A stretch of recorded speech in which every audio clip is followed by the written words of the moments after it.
एक बार की बात है, एक गांव में एक गरीब आदमी रहता था। वो इतना गरीब था कि उसको खाने तक के लाले पड़े हुए थे। फिर वो एक दिन कहीं जा रहा था, तो जाते वक्त उसके पैर से एक बोतल लगी, उसके पैरों से ठोकर लगी। उसने सोचा कि वाह क्या खूबसूरत बोतल है, इसको घर ले चलते हैं और घर ले चल के इसकी साफ सफाई करके और इसको कल बाजार में बेच आएंगे, कुछ तो पैसा मिलेगा जिससे कुछ दिन आजीविका चलेगी। उसने वो घर ले गया उस बोतल को, उस बोतल पे ढक्कन लगी थी। उसने बोतल को खोला, ढक्कन खोला कि चलो इसके अंदर से साफ कर दिया जाए, पानी डालकर थोड़ा इसको हिला कर साफ कर दिया जाए। लेकिन जब उसने वो बोतल को खोला तो उसमें से एक जिन निकला। जिन ने कहा कि तुम मुझसे जो चाहते हो मांगो, जो वर चाहिए तुमको, जो तुम्हारी ख्वाहिश है वो कहो, मैं तुम्हारी हर एक ख्वाहिश, हर एक तुम्हारी विशेष को मैं पूरा करूंगा। बस एक चीज ध्यान रखना कि मुझे काम देते रहना, अगर मैं खाली बैठे तो तुम्हें मार दूंगा। उसने कहा कि ठीक है। तो उसने भाई पहले अपने लिए अच्छी सी लड़की ढूंढी, फिर नौकरी ढूंढी, पैसे, घर, सब कुछ, मतलब हर एक तमाम सुख सुविधा अपने लिए उसने कर लिया। और अंत में जिन खाली हो गया। जिन ने कहा कि भैया अब मुझे काम दो। तो उसने कहा कि अब तो मेरे पास काम नहीं हो तो काम नहीं दो, तुम मारे जाओगे। वहीं एक बगल में कुत्ता खड़ा था। उसने देखा कि उस कुत्ते की पूंछ टेढ़ी है। उसने तुरंत कहा उस आदमी ने कि जाओ उस कुत्ते की पूंछ को सीधी कर दो। वो गया जिन, वो पूंछ सीधी करता, फिर वापस आता कि मैंने पूंछ सीधी कर दी। वो फिर दिखाता कि देखो वो तो टेढ़ी है, वो फिर टेढ़ी हो जाता, फिर जाता, फिर इस तरह से उसका काम चलने लगा। और जब जब उसको बीच में अपना काम कराना होता वो अपना काम करा लेता था। ऐसा माना जाता है कि वो पीढ़ी आज भी यही कर रही है कि उनकी पीढ़ियां जिनको भेजती है, वो कुत्ते की पूंछ सीधी की जाती है, फिर वो आता है, बाकी सब तब तक काम दिया जाता है, वो टेढ़ी हो जाती है, तब तक फिर वो काम। बीच में कुछ ऐसा भी आया कि जब कुत्ते की पूंछ को छोड़कर किसी और काम में जिन को लगाना पड़ा, तो उन्होंने क्या किया, तो जिन ने कहा कि नहीं मेरा वो काम कंप्लीट तो हुआ नहीं, मैं कैसे कर दूंगा दूसरा काम जिसमें टाइम ज्यादा लग रहा था। उसने कहा कि तुम एक काम करो, उसको एक पाइप में डाल के रखो, लोहे की पाइप में उसकी पूंछ को डाल दो और उसके बाद से तुम और चलो मेरा काम करो। तो उसने कहा ठीक है। फिर जिन ने उसके कुत्ते की पूंछ को एक लोहे की पाइप में डाल दिया और आकर उनका काम करने लगा, जिसमें करीबन 12-13 साल लग गए। 12-13 साल बाद जब फिर वो काम कंप्लीट हो गया, फिर उसने कहा कि अब काम दो। तो उन्होंने कहा कि जाओ उसका पाइप निकाल कर देखो कुत्ते की पूंछ सीधी है कि नहीं। तो वो गया और पाइप निकाला, तो कुत्ते की पूंछ फिर टेढ़ी थी। तो ऐसा माना जा रहा है कि अभी भी वो प्रोसेस चल रहा है, जिसकी वजह से जिन अपना उसमें फंसा पड़ा। ये एक छोटी सी मैंने कहानी सुनाई। आप सोच रहे हो कि क्या हो गया कि आज मैं कहानी सुना रहा हूँ। तो कहानी मैं क्यों सुना रहा हूँ वो आप मुझे कमेंट में बताएंगे आगे की बातों को सुनकर कि मैंने कहानी क्यों सुनाई है। ठीक है, मैं यहाँ राजनीतिक चौपाल अपने इस चैनल पर न सिर्फ राजनीति विज्ञान पढ़ाता हूँ, न बताता हूँ, बल्कि देश में किस तरह की राजनीति हो रही है, उस राजनीति का क्या अर्थ है, क्या मतलब है, यह भी एक राजनीति विज्ञान और एक जागरूक नागरिक होने के नाते, राजनीति विज्ञान के विद्यार्थी या कहे कि जागरूक नागरिक होने के नाते हमें जानना बहुत जरूरी है। आइए जानते हैं क्या चल रहा है आजकल संसद में, क्या चल रहा है संसद के साथ साथ देश और विदेश में क्या चल रहा है हमारी राजनीति को लेकर। कल यानी 13 मार्च से बजट सत्र का दूसरी बैठक शुरू हुई है, लेकिन कल भी और आज भी बहुत हंगामा हुआ है। ठीक है, एक महोदय है, बड़े नेता है हमारे देश के, विपक्ष के बड़े नेता हैं, और कुछ दिन वो अध्यक्ष के पद पर है, अभी त्याग दिया है उस पद को और फिर अभी तो घूम रहे हैं। फिलहाल हम लोग होली मना रहे थे और वो अपने ननिहाल जाकर जो है वो डिमांड कर रहे थे कि क्या नाम है कि अमेरिका और यूरोप भारत में लोकतंत्र की स्थापना करें। दुनिया का सबसे बड़ा लोकतांत्रिक देश, दुनिया का सबसे बड़ा लिखित संविधान जिसके यहाँ पर मौजूद है, जिसको आज आजाद हुए 75 साल हो चुका है, और किसी भी प्रकार की कोई भी, इनके ही पूर्वज थे जो बीच में कुछ दिन के लिए संविधान के साथ हेर फेर किए 42वें संविधान संशोधन में। आप अच्छे से जान रहे हैं कि लोकसभा और विधानसभा के कार्यकाल को बढ़ाकर 6 साल कर दिया गया, किंतु उसको पुनः 44वें संविधान संशोधन में दूसरी सरकार ने बदला था। आप अच्छे से जान रहे हैं कि मैं किन की बात कर रहा हूँ।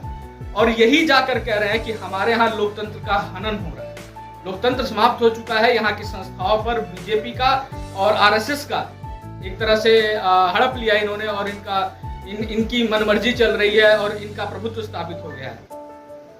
1191 तराई का युद्ध पृथ्वीराज चौहान और जयचंद के बीच जब लड़ा गया था, तो पृथ्वीराज चौहान और मोहम्मद गौरी, माफ कीजिएगा, के बीच लड़ा गया जब, तो मोहम्मद गौरी अपने आप भारत नहीं आया था, उसको बुलाया गया था, और जिसका नाम मैंने गलती से लिया जयचंद, उसी ने बुलाया था।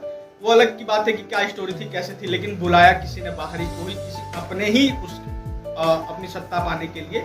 In the same way Panipat का युद्ध बाबर एवं इब्राहिम लोदी के बीच जब लड़ा जा रहा है, तो बाबर अपने आप नहीं आ रहा है, बाबर को बुलाया जा रहा है। ठीक है, दौलत खां लोदी और राणा सांगा के द्वारा, राणा सांगा पर भी आरोप लगते हैं और इस वक्त वर्तमान काल में इतिहास इन्होंने तो पढ़ा नहीं है, क्योंकि भैया ये तो जाके विदेश से पढ़ के आए, अपनी संस्कृति जान नहीं रहे हैं, है ना। होली खेलने के वक्त ये चले गए विदेश, किस लिए कि भैया चलो लोकतंत्र स्थापित करो। भारत में लोकतंत्र का भाई हत्या हो रहा है इस वक्त। तो ये साहब लंदन में बैठकर और लंदन में यूरोप ननिहाल में बैठकर अपने ननिहाल वालों को और अमेरिका वालों को कह रहे हैं कि चलो भारत में अब लोकतंत्र की स्थापना करो। आपको पता होगा कि 1947 में भारत आज़ाद हुआ, तो भारत के पड़ोस में 2 मुल्क की और स्थापना हुई, या कहें कि मतलब वहाँ भी सत्ता परिवर्तन हुआ था। एक पाकिस्तान जो आपको पता है, दूसरा चीन 1950 में, श्रीलंका भी ज़्यादा दूर नहीं है, आसपास में था, बांग्लादेश तो खैर 1971 में हुआ। आसपास के अपने पड़ोसी देशों में आप देखें तो आज भारत किस स्थिति पर है और बाकी अन्य देश कहाँ पर है, किस स्थिति पर है। अगर आप बात चाइना की करें तो चाइना को पता है कि लोकतंत्र नहीं है। जहाँ लोकतंत्र है या जहाँ लोकतंत्र के स्वरूप में सत्ता परिवर्तन हुआ कि चलो लोकतंत्र की स्थापना करते हैं, फिर वहां क्या हुआ और भारत में आज क्या है, मैं इस पर वीडियो बनाता नहीं, किंतु वीडियो बनाने का रीजन ये रहा कि दुनिया का सबसे बड़ा लोकतंत्र, दुनिया इस वक्त लोहा मान रही है भारत का। विदेश नीति आज इस स्तर पर है कि दुनिया के देश, विभिन्न देश, बड़े बड़े देश, आज हम लोग अभिनंदन को छुड़ा कर रहा है। आपको भी पता है इसकी सरकार रही है और क्या हुआ इतिहास में आपको भी अच्छे से पता है, और वर्तमान में क्या हो रहा है, विदेश नीति किस स्तर पर है। ये विदेश में की और पश्चिम की चाल है। मैं आपको बता दूं कि पश्चिम की और अमेरिका की चाल है। 24 में चुनाव है, ये लोग चाह रहे हैं कि वर्तमान में जो सत्तारूढ़ दल है उसको यहाँ से हटाया जाए और फिर से अमुक अमुक की सरकार की स्थापना की जाए, गठबंधन की सरकार की स्थापना की जाए, जो दृढ़ निश्चय, दृढ़ फैसले ना ले पाए। आज की स्थिति में भारत सरकार इस स्थिति पर है कि कोई भी फैसला लेने में तुरंत देरी नहीं की जाती, तुरंत के तुरंत हाथों हाथ। इसीलिए तो विदेश नीति इतनी तगड़ी हुई पड़ी। इसीलिए तो भारत के वर्तमान 2019 में बात किया जाए तो 68%, 68% लोगों ने वोट दिया है। आप कह रहे हैं जाकर कि लोकतंत्र खतरे में है, चल के लोकतंत्र की स्थापना करो, बचाओ। खतरे में तब होता कि जब यहाँ से जाकर वहां बोल देते और वापस यहाँ नहीं आ पाते। खतरा तो तब होता ना, खतरा नहीं है महोदय, आप समझिए इस बात को। आप जाकर वहां भारत की इज्जत की नीलामियां कर रहे हैं, आप इज्जत की धज्जियां उड़ा रहे हैं और कह रहे हैं कि बिल्कुल मैं इस पर वीडियो नहीं बनाता, लेकिन जब बात भारत के लोकतंत्र की आ गई तब मैंने कहा कि राजनीति विज्ञान के शिक्षक और राजनीति विज्ञान के आपको विद्यार्थी होने के नाते यह जानना चाहिए कि क्या चल रहा है संसद में। कल संसद की कार्यवाही स्थगित कर दी गई, ठप हो गई।